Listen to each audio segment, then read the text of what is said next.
Yeah, so let me set the stage here for you.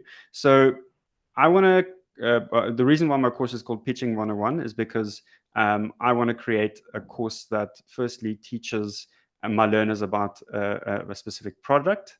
And then secondly, I want them to actually practice their pitching skills. So they're going to learn a bit about pitching effectively, and then they'll submit a pitch and then get feedback from peers so that they can improve their pitching skills.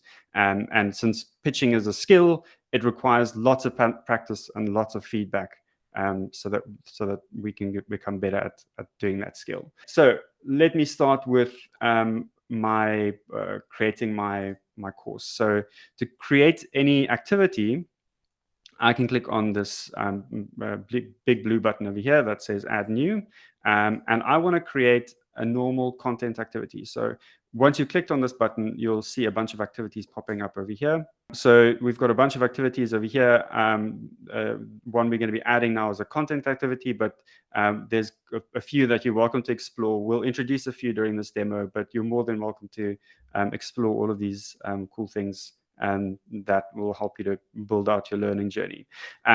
My content activity that I'm adding will give the learners a quick overview of the course and introduce the instructor and yeah, just give them a nice little orientation before they get started. So this first activity that I just added shows up here as a content activity, and I'm going to call this one Overview.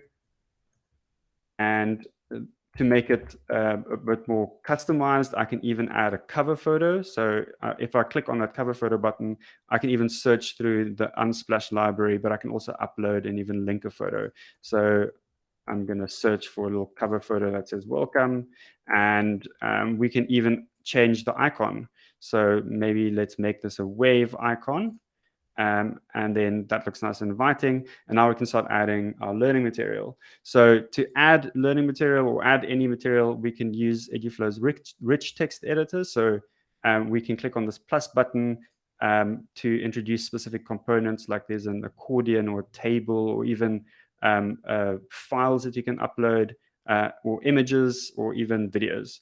If you've got existing text, you can just highlight it and click on this button to reformat it.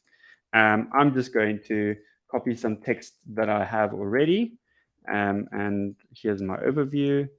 And then I want to also add a section where the learners can meet the instructor, and the instructor has a little intro video that I'm going to add.